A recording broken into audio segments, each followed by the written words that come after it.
Hey, and welcome to the Drep and Stone podcast, a podcast where two friends raise a glass and have a conversation. I'm Nick. And I'm Kyle.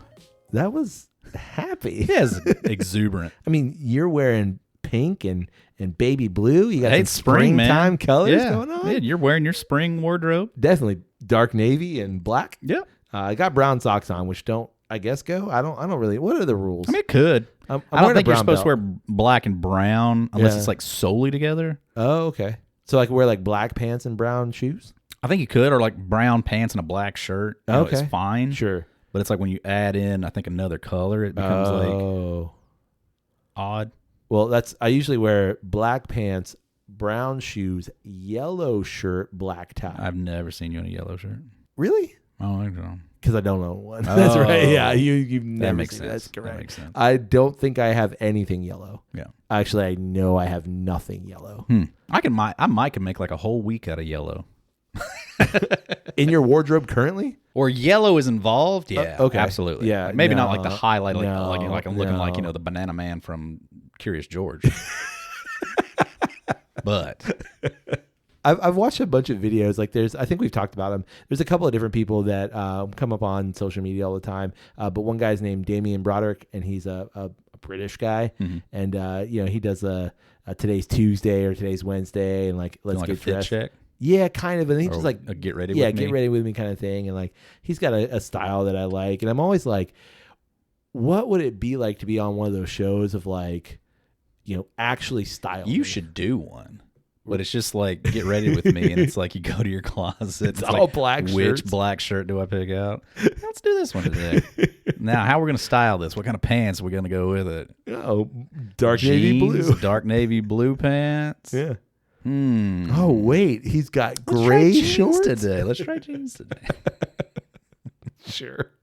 I honestly And would I would love to see like the the thumbnails where it's all just essentially the same outfit, just subtle variations of the same outfit. same outfit, and by subtle variations, it's like my socks are a different color. Yeah. But Oh, they're man. like just a I slightly had no like clue he had red socks on the whole time. red socks. Excuse you, sir. That's too bright. That's a lot. Yeah, That's a lot of true. color. That's true. That's not true. I do have some very vibrant socks. Yeah. I'm okay with vibrant socks because like Vibrant socks. no one sees those. Green. Yeah, I don't have it in Hunter's green. Yeah, no. Nice dark green. I'd probably be fine with hunter green. That's basically black. Yeah, that's what I'm saying. Like, I mean, any color is just the darkest version of it. Yeah. I mean, Is brown is orange. Just really dark orange. Okay, yeah. I could go with like a really dark purple that's basically black. Yeah, violet. Sure. No, violet sounds Dark bright. violet. There you go. Thank you. To put dark in front of the color, I'm fine. What color is it? It's Midnight very, violet. There it is. Midnight violet. Yeah. It's very, very dark yellow. It looks black. It's not. It's very dark Trust yellow. me, it's a shade of yellow. That's what I should. Because I don't wear white. Because if I wore white, I could say like, no, this is a yellow shirt. Yeah, But it's has yellow in it. correct. Yeah. Correct. Yeah. This is the absence of yellow is what I'm trying to tell you. Right. Anyway, you want to drink something? Yeah, sure. Good, because I've got a bottle here Yep. that I would like to share with you. But before I share this bottle with you, I Okay. would like to invite everyone to have a pour along with us. Yeah, share along with us. Yeah, absolutely. Whatever it is that you'd like to drink, we'd like you to drink that thing and listen to the podcast. Yeah, there you go. Yeah. And also, we'd love it if you support the podcast. Yeah, it'd be incredible if you did. Yeah, super easy to do. Probably like the easiest way is just to tell someone about Drep and Stone. Yeah, that's easy. The second easiest way would be to find us on the social media and hit that little heart button. Yeah, a little virtual half-ass. Sure, or that little like weird airplane button. Yeah. Share it with somebody. There you go. Or just, if you haven't already, you should probably follow us. Digital fist bump. The other easiest way is to rate Drep and Stone wherever it is you find a great podcast like this one. Hell yeah. And finally, the most financially Sound. way would be to support us on Patreon. That's patreon.com/DrepandStone. All appreciative. Yeah. Now that we got all that stuff out of the way, What are we drinking this week, Nick? Kyle, we are drinking a bottle that I'm excited to have on the podcast Wow. because it is a You're saying that there are bottles Yeah. that have not excited you. Yeah. Interesting. Yeah. Did you have that Amberana mess with me a couple weeks ago? Yeah, but could you honestly say that before you weren't excited? I was Oh, I see what you're saying. Yes, I was excited By to the end of the try it. episode, yeah. No, not sure. even the end of the episode. But- by the first crack of that bottle. Yeah. As soon as you smelled it, it was like, this is not going to be good. But Fair. going into Fair, it, you know, yeah. it was excitement. Malort. Oh. I mean, no, But that's even not then, true. I think you were I probably was excited. to see, excited like, to see how your bad reaction. is this going to be? Correct. And I was really excited to see your reaction. Yep. So, okay, you might be right. Pickle whiskey. Like, Oh, I mean, yeah. all of those things. Like, Yeah. Why does that exist? There's always an excitement there is. level. But then once you've had the thing, it Or can opened it or, varying quickly degrees. go into regret. Sure. And some have. Many. I think we could say many. I think that you're right. This is a scotch, and it is a scotch that is widely available. It's a scotch that basically you could just walk into any liquor store, your corner liquor store, and you're probably going to find it. Any bar? Yeah. Oh, definitely. Any bar. Everybody's going to have this bottle. Correct. And what we're talking about is Johnnie Walker, the Black Label. Johnnie Walker Black. Yeah. This is a 12-year blended Scotch whiskey. Wild. I know. And I just want to say, like, this Johnnie Walker Black Label, a 12-year Scotch, is not anything. It's a young Scotch, to be fair. It would be a very old bourbon, but it's a pretty young Scotch. Yeah. But this is not a difficult to find bottle, as we mentioned. It's not a very expensive bottle. No, very true. You would think that, like, everything you've said should be a highly sought after thing, but it's not. It's not. Well, no, that's, what do you mean? Like Johnnie Walker is not? That it's not a highly sought after thing. Oh, yeah. Just that it's almost, dare I say, regular. Sure. And I'll tell In you terms why. of It's whiskey. because it's everywhere. Yeah. It's because, like, it's like there's nothing wrong with a bottle of Jameson, but it's everywhere. Right. And so I think the same way with Johnnie Walker, which is why I'm excited to do this, because the couple of times that I've opened this bottle, I mean, we featured it on a pairing. This is, well, we'll let the bottle speak for itself. Okay. Shall we? Let's Here do we it. go. Does that hurt it? A bit. Is that part of it? Is Yeah. that part of it? It's a bit of a knock. Yep. Delightful. So I think I know, now that we've poured it, I think I know part of the problem of Johnnie Walker and the plainness, if you will, the not only the ubiquity of it, but it is Johnnie Walker. It's everywhere. Right. Is that it's a blended Scotch whiskey. Yep. And when you hear blended Scotch whiskey, most people go, oh, but it's not a single malt. Sure. And that's true. It's not a single malt. And I think that's a knock against it in a lot of people's mind, is that, oh, this is not like the best product you can get. And I used to think that way, Yeah. but I don't know if I think that way anymore. I mean, I definitely don't think that way. I agree with you. I think, to the uneducated, that to hear blended versus single malt, and there's enough jokes out there of like, oh yeah, I only drink single malts. Right. The expectation is that, a blended must be a lesser product. Correct.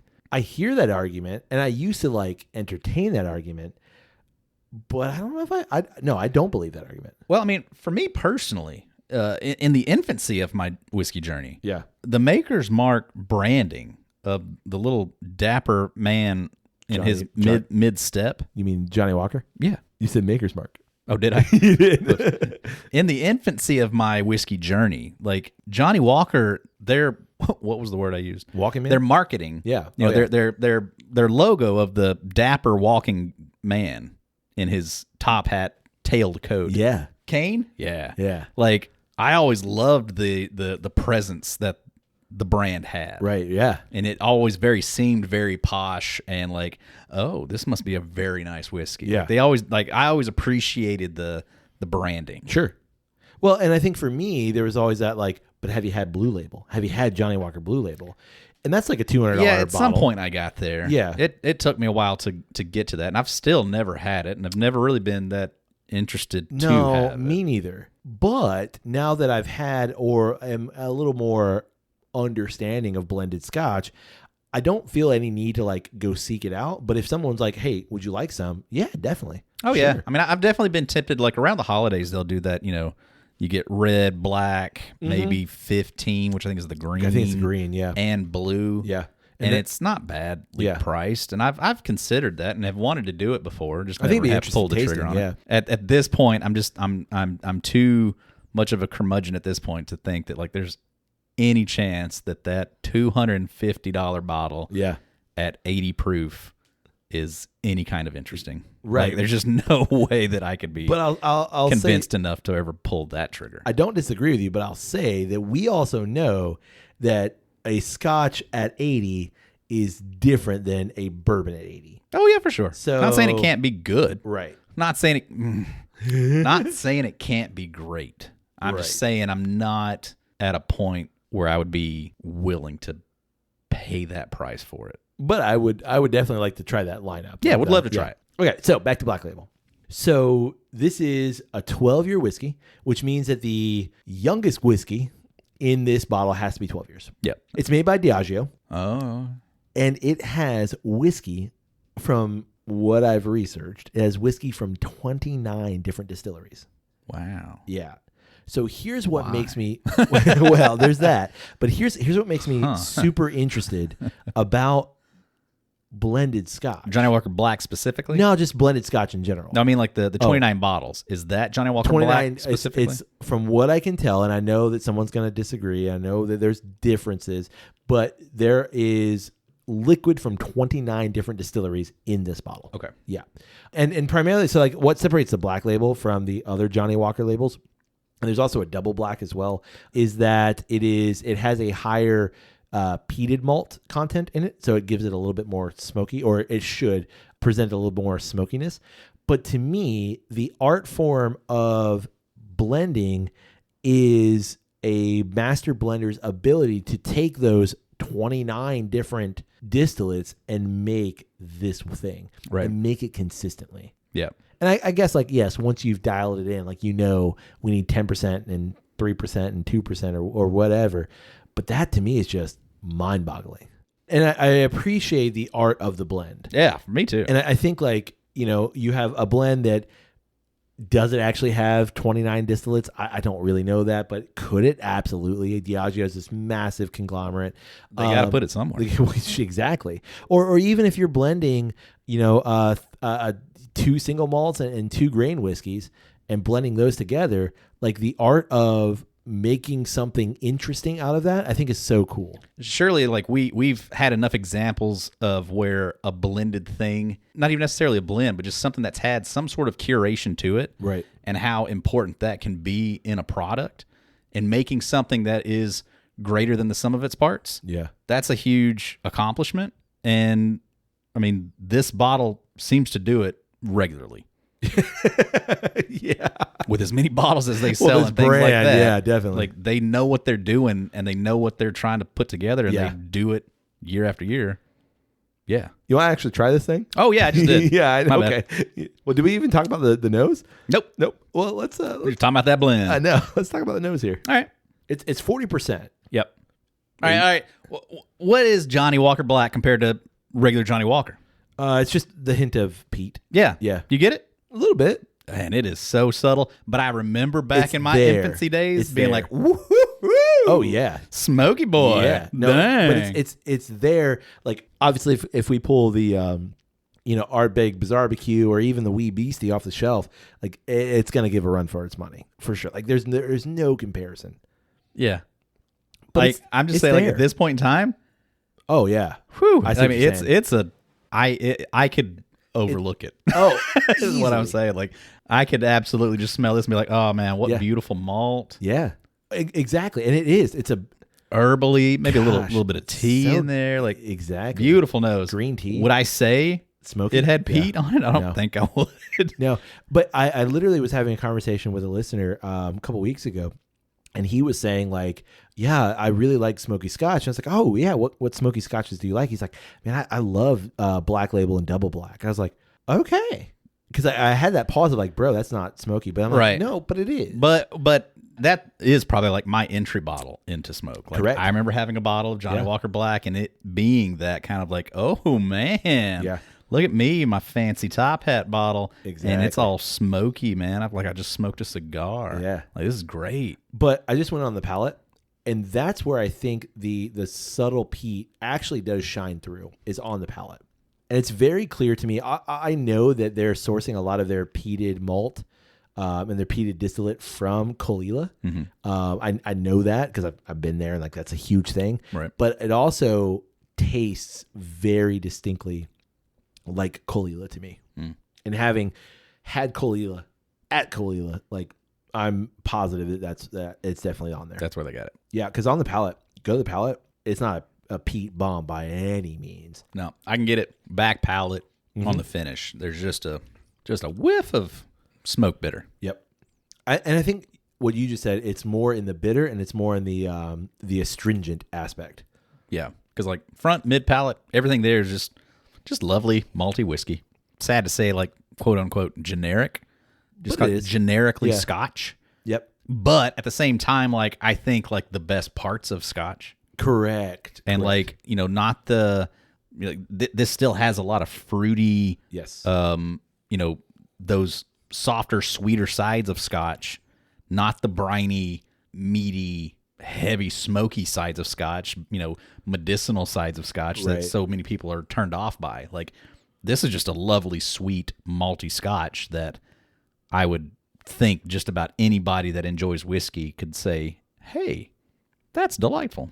Yeah, agreed. I mean, like, it's not, I don't want to say it's not complicated because I think it actually is complicated, but it's complicated for someone who wants to like start to mull through it. If you're someone like me who I would like, I could whoever could parse through 29 different distillates if it does have 29, right? And say like, oh yeah, no, it needs a little more of this. There's the blah blah blah. There's the blah. Like, come on, like that's if you're telling me that you can do that, like. I'm gonna call bullshit. Yeah. But like I do like that idea of okay, so what am I getting out of this? Right. What notes do I find within these? Right. I think friendly is right. Oh yeah. It's solid. It is. It's a good Scotch. And I just don't think you're gonna find anything in it that's like off-putting. No. Like, yeah, it's 80 proof, but it's still got a lot of flavor. And that goes back to our constant kind of argument here that a Scotch at 80 proof is dramatically different than a bourbon at 80 proof. Yeah. Because like think of all the notes that you're just getting out of this. For me, like it's 12 years old. Right. Like it's had time to get that flavor. It's 12 years old and it's 30-ish bucks a bottle. Come on. Come on, man. Yeah. Calm down with your, $200 12-year bourbons. Here's a here's a 12-year $30 bottle of Scotch. Yeah, I was thinking of that other Black Label bottle that we recently had, that Weller 10, where if you can find that's going to be $100-$200 bottle of 10-year-old bourbon. Here you got a 12-year-old Scotch that's got just as much flavor and impact on it. The same thing with like we said this about Loch Lomond. That Loch Lomond 12 is such a difficult bottle to beat at like $35. Yeah. Come on. Just a different set of standards, I think. Yeah. Oh man. Like this is why whenever I talk whiskey with people, outside of the pod, like I love to have that Scotch conversation because so many bourbon specific drinkers are like, yeah, but I don't really like Scotch. And I love that. I love them saying that because my next question is, what do you not like about Scotch? Right. And what is their answer? 90% of the time. It's smoky, right? Medicinal. Oh, what'd you have? Lefroy. Correct. Okay. Yeah, exactly. So then it's like, but have you had regular Johnnie Walker, which is the red label? Yep. Yeah. Boona 12? Have you had Boona 12? Have you had famous grouse? Have you had something like that? Because I guarantee you, if you like bourbon, you can't tell me you don't like this. I love the fact that like something as easily attainable, something as classic as a Johnnie Walker, someone like me who has a wide experience in Scotch and in whiskey in general, can find something that like, yeah, no, this is a solid thing. Yeah. And I would recommend this to anyone who maybe like bourbon is your thing. Try this. Try this particular Scotch. Yeah. It's going to be the color that you like. Right. Brown liquor. Yeah. Yeah. And it's going to have flavors that you're going to find that are similar, and you'll enjoy. You'll enjoy it. Yeah. So Kyle, now that we have a great pour, I'd like to talk about something that you sent me a couple weeks ago. Okay. And that was a video. This was an Instagram video. Oh, yeah. It's one of our little brain teasers. Yeah. And we send, mainly it's you sending them to me at this point. Yeah. I don't know if I've ever got one. But it's I've told you many times, I want you to just create a ghost account that's just where we can just send stuff to each other when we find it. But so you send it to me, and actually you're sending it to the podcast. It's not sending it to you. No, it's sending to it to both of us. Yeah. Here's something to think about. But it's one of those things of like, as you're doing that, it's like, let's do an episode on this, or like, hey, let's think about it.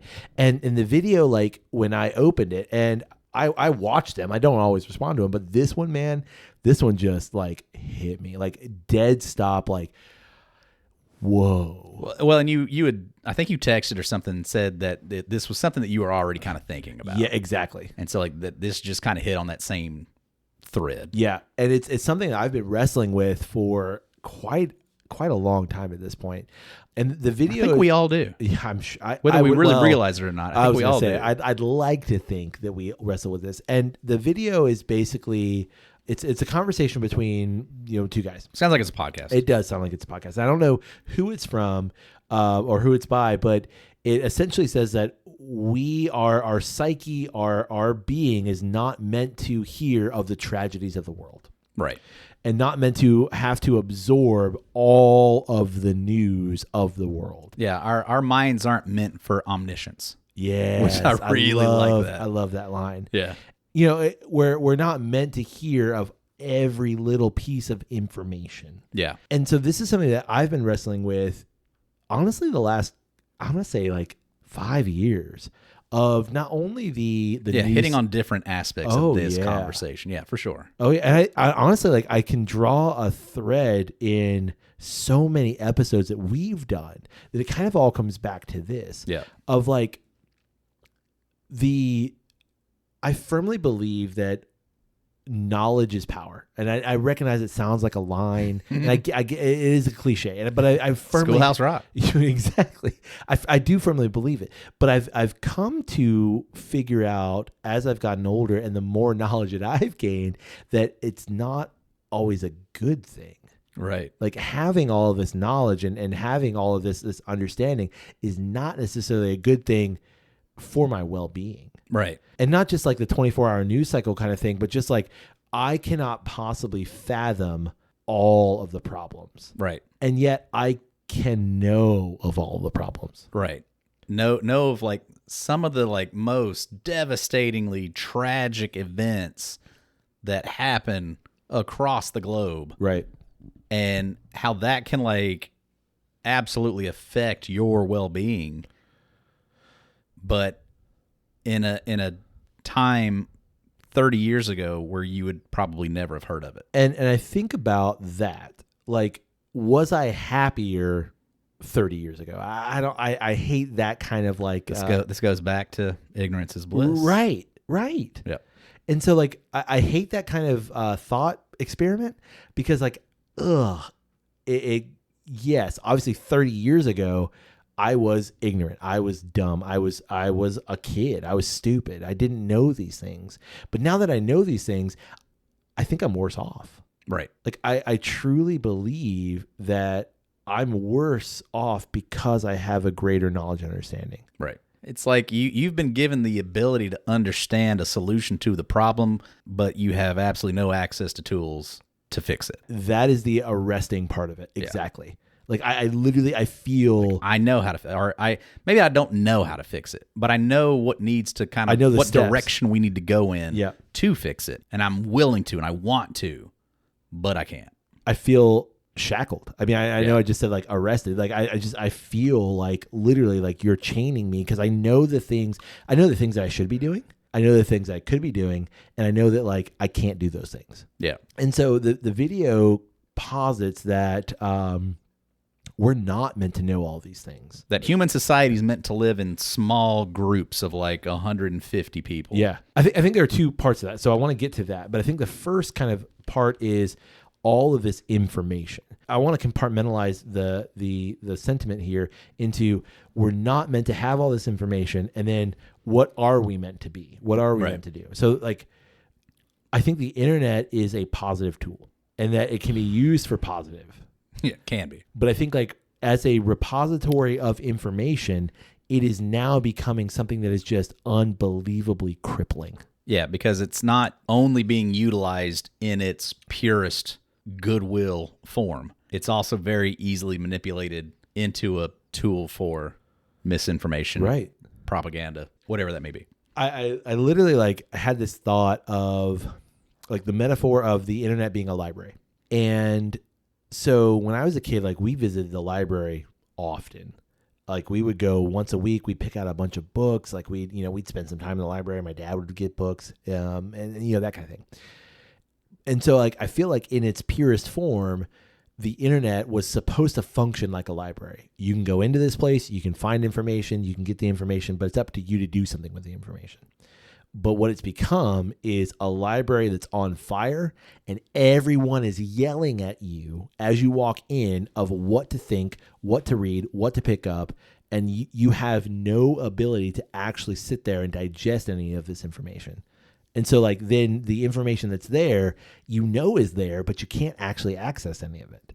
And you don't have the time, you don't have the willpower. There's just so much information that there's nothing good can come out of it. That, and it's like, the library always gave you the security wall that you didn't realize was there, the firewall, the filter. Sure. Of like, yes, the things that we have in here have been vetted. Yeah, like approved, and like we stand behind the information, or, at the very least, it's like we're letting it be here to learn from it. Right. Kind of a thing.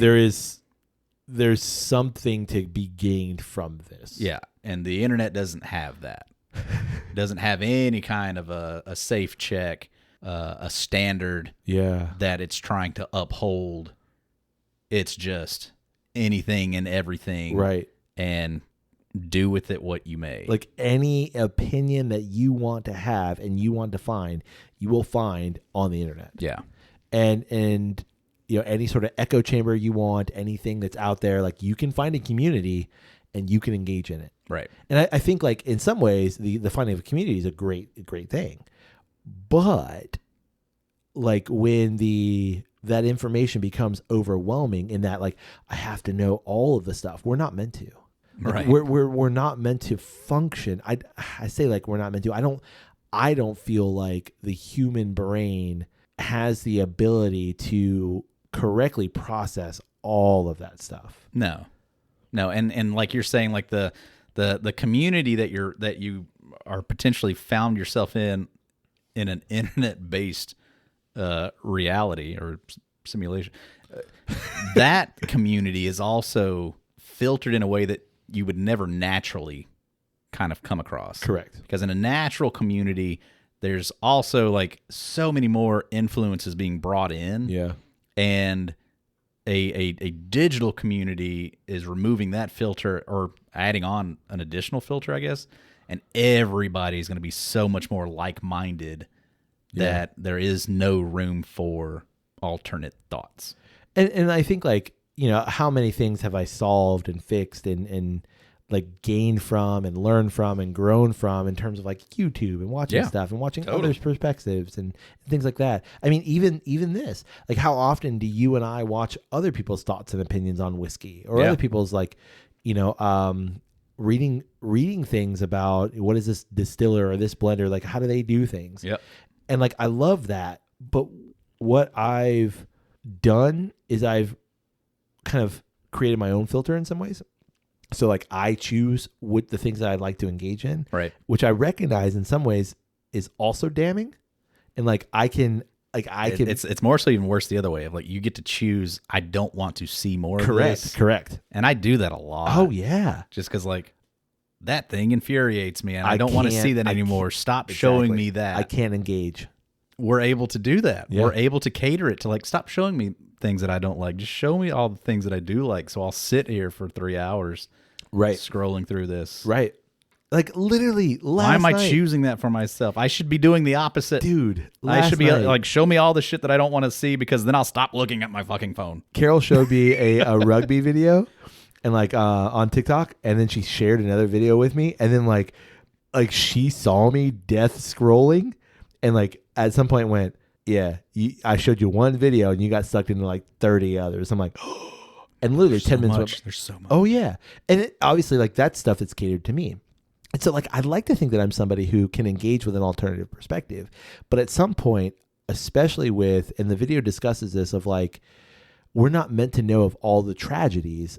I can't know of, that's not true. I can know, but it takes its toll of like, there is this bad thing that happened over here, and this bad thing happened over here, and this bad thing happened over here.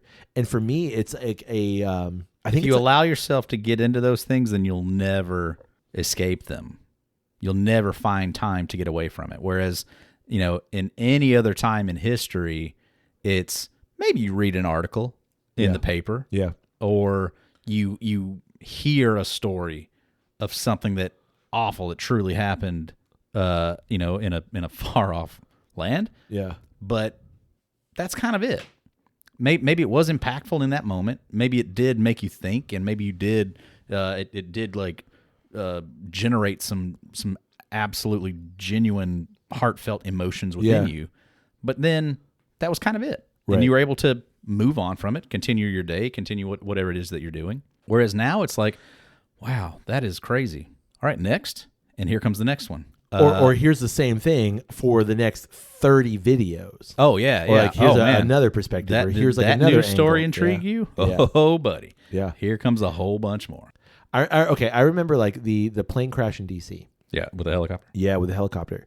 And like, so I saw one video of that and like somebody commenting on it. And then like the next 10, 15 videos were like the same thing, but like different angles, or the same thing of like different, here's somebody else's take on it. Yeah. Different conspiracy theories, different things in here. It's like, whoa, I want Walter Cronkite to say, here's the news. Here's what happened. People are working on it. Keep it boring. Yeah. And like, you're not wrong. Just give me the facts. Give me the story. Yeah. You're not wrong. Don't give me any and, spin. Don't give me any whatever. And I recognize, give me like, the details. An argument would be someone would say something like, well, then you won't fully understand it. Like, I recognize that like information and news helps us understand ourselves, helps us understand the world. But at some point, like, how many times do I have to hear the same thing? And what toll does that take on me? Yeah. And for me, it just becomes like just guilt of like, there was a typhoon in the Philippines, and it like, this many people dead. And then like, I have this guilt of, in some ways, if I did something, if I didn't contribute to global warming, there wouldn't be this typhoon, which I recognize maybe is a bit crazy. And maybe that's true, but there's this like, I should be doing something. I should be helping. I should be fixing these things because I have the knowledge and the ability in some ways to understand it. Exactly.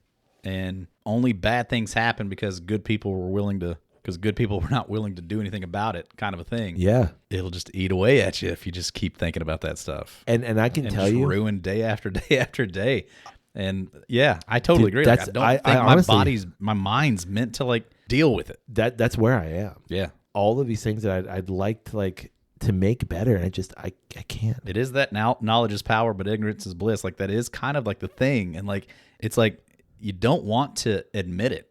Yeah, like, I don't want to be well informed. Right, you want to be have a broad base of understanding on all these things, but at the same time, it's like, but man, that just cripples.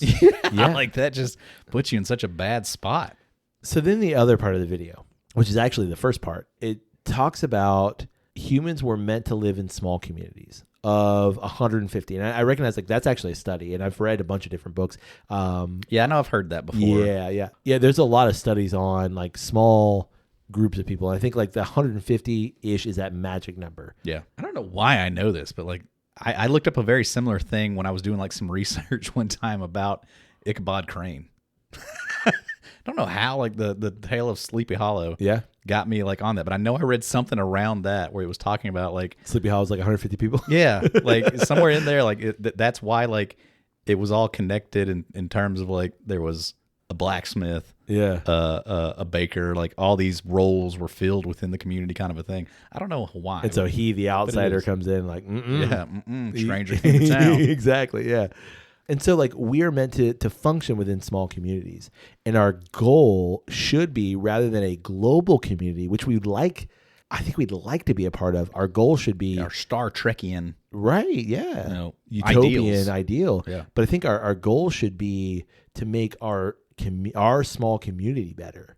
And if our small community is made better, or our small community is informed, and our small community is ultimately the thing that we kind of value most, then that would transfer to a larger perspective. And we might never know that. just read an article Yeah. that argues all about against this Really? in the Atlantic. Okay. It's sitting right there. I just saw it on your thing. In that the blue one? In that blue one. The cover story is about how people don't move enough anymore. Right. People stay in the same town that they grew up in. They don't ever move. Whereas like back in the 1800s, especially in big cities, people would move because their lease on their apartment or whatever would come up. Right. And they looked at their residences, their homes, much like the way we look at phones today. It's something that is a utilitarian, it's a tool for me, and it's not a permanent thing. It's what I'm using right now, but hopefully I'm going to get to upgrade in a few years and go to something else that's either closer to work or it's in a community that I want to move to and be a part of. It's near my friends or whatever that is. It's closer to transit, so it's going to make my life easier. They looked at their homes that way instead of the way we look at them now as like, this is my home. This is it, and this is what it'll always be, and this is where I'm going to be.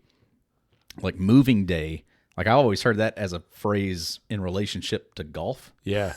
Yeah. But that's actually like a thing of like, it used to be almost like a unboxing day, or like it used to be like kind of like a holiday kind of a thing where everybody would be moving out, looking for a new place and moving into a new place.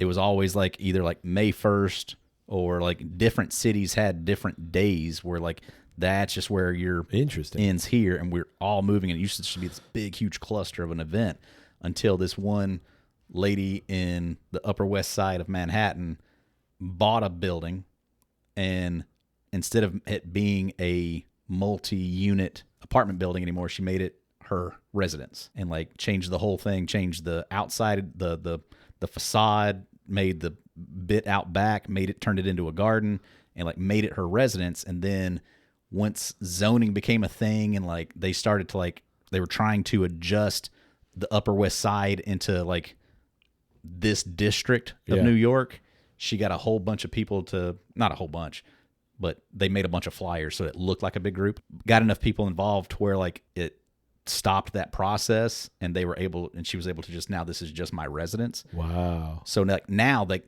within this city that needs this building to be now a 7, 8, 9, 10 story apartment building that can house 100 people, it's now a 3-story, 1 family building. And it's not what our city needs, but it's what you as an individual want. And that shifted this whole culture into, now we have this very elite Upper West Side neighborhood that the city still, it needs it to be something else, but it can't be because it's changed into this system now. Yeah, it was bizarre. And it was just talking about like the whole concept of like how people need to move. People need to interact with each other and stop being so, no, I like my community the way it is, and I don't want other people to come in and change things.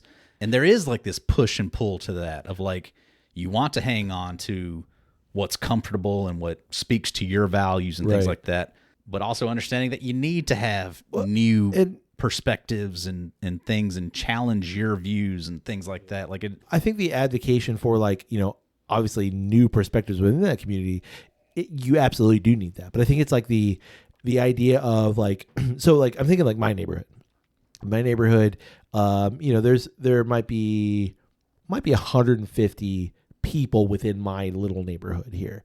And so like I could, and I don't do this right now. Like I know who my neighbors are, but like I don't really know them. Like I know their names, but I know nothing about them. Right. But like if I made this community better, like if that was my goal and I made this community better, that would actually make me happier because now I know these people. I can have interactions with people. I can have these smaller kind of perspectives, and I can affect change that I can see and I can monitor, and it is real to me, versus like something like, hey, you donate $50 to the ASPCA. Like that makes you feel good. Right. But you don't see what that does. Right. And like, you know that it's doing something, but you don't see what that Hopefully. does. Or like, I'm going to go donate a bunch of clothes this weekend to Goodwill or whatever, or Salvation Army. Cool. But I don't see what that does. I'd like to, hopefully, think that my lightly used clothes are going to go to something bigger. Sure. But I don't really know that. But if I were to help my community, and I were to strengthen this community, I would actually see that this community would be better, and I in turn would be better because I can rationalize those actual changes that I'm making. And like, sure, people are going to come, people are going to go, and I think that should absolutely happen. But if the smaller community is better and is like that, if that becomes our focus, and I'm not saying to be completely ignorant of the outside, but if that becomes our focus, then ultimately, if we can make that better, then maybe that'll matriculate outwards. Agreed. That's always the thing of like, just make what you are capable of making better. Do what you can. Spread the little bit of random acts of kindness that you can do. Pay it forward. It's all that kind of a concept. The internet just makes it so difficult for it to stay focused at a small level. And I think that's like the point of that video, is just like, we're not capable of understanding the world's woes at a level of my individual spot here. And right. And woe to you for trying. Yeah. Because like, that's what's making, the current generations are just more depressed. They're more aloof. They're more disconnected, even though like we're more hyperconnected.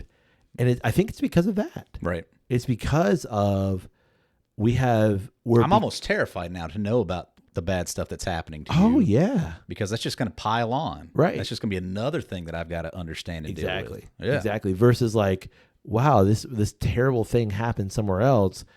Stuff's going really great for me. Right. So if I don't understand about all this other bad stuff, maybe I am more concerned to you. Right. Can show you more understanding and like, man, like you seem off today. Right. What's wrong? Exactly.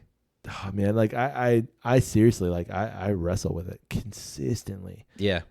Yeah. And have been. It's another one of those things of like, I just feel like we've got way too much available to us. Yeah. Content, like, oh man, like everything, like just too much of everything. It's available. What is it? We need a restricted palate. It's something by choice. It's what's the idea?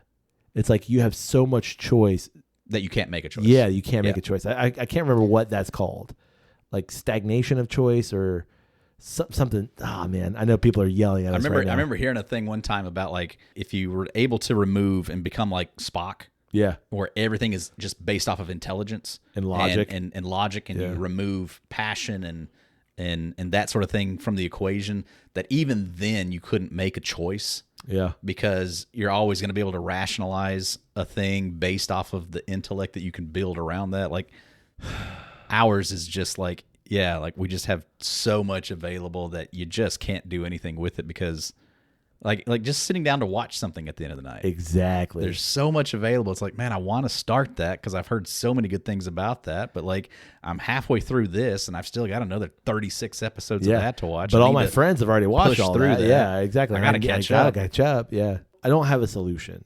But I think what really sucks about it is that it kind of goes against everything that we've always grown up believing. Some moral, aspects that we've always been pushed towards of like helping others, being concerned for others' well-being and stuff like that, helping your neighbor. And it's like being well-informed. Like these are all like these pinnacle things that have always been like these. It's very important for you to make sure that you're doing that. So all of a sudden to have gotten to adulthood now and to start to try to say like, I'm too well informed. I'm being too conscious of events. Like, I need to not be so well informed. Is like, no, it's that's a slap wrong. in the face. It's a slap in the face. Believe me, man. Like, I'm not advocating for this idea of like, let's go back to the good old days. I'm not saying that, but like, you know, yeah, maybe like go back to a time before this when like the people around me was all that I had. So like I've got to strengthen those relationships versus like I'm not trying to form relationships with people in you know, far flung reaches. Like that's a cool idea, but we've clearly seen that does not work. Like that does not work. As we're making a podcast trying to reach people all over. Oh, I understand the irony. But to like in that, a response to that is, yes, we are making a podcast that we are putting, and it's being listened to thousands of people across the world. But it's you and I having a conversation. Right. And so like, I love that people get stuff out of this. And like, I like that people have conversations with us in that way, but also turn us off and go talk to your neighbor. It's a conundrum that we're going to be stuck with eternally. There's no solution. It's an ongoing conversation. Well, on that note, you got anything else? No, I don't think so. No, me neither. I've got the fire hose of information and content that's coming at me at a constant rate 24 hours a day. But other than that, I think I'm good. Yeah. Okay. Me either. Well, I would like to know, what does everybody think about Johnnie Walker and the Johnnie Walker Black Label? Yeah. There's got to be a Johnnie Walker experience that you've had. Oh, yeah. You know, some sort of a story. Have you been to the Prince's Street Johnnie Walker facility, the right there off of Edinburgh Castle? It's fantastic. I've heard it's a great experience. Yeah, you want to go? Sure. Cool. We'll book flights here in a second. Okay. And we'll go to the Edinburgh Whiskey Academy while we're there. Sounds amazing. I know some people. Yeah, I know you do. And we'll know some people. And we're going to have a great time.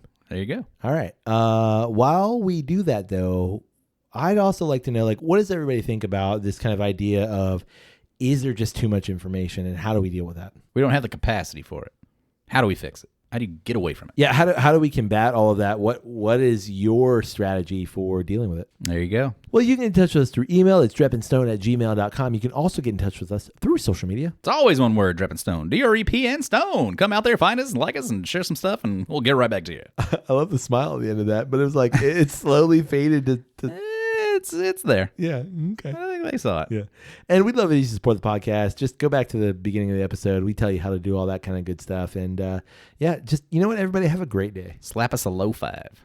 Oh, the lowest of 5s. Like, put your hand on the ground, and I'm going to rub my hand on your hand. No, I mean like my butt cheek. Oh. Low 5. Oh. Out the door. Let me know you're paying attention. Oh. I'll take a butt pat. Yeah. There you go. You know, in the right situation. Like, I don't want an unwarranted butt pat. I want my butt pat to be warranted.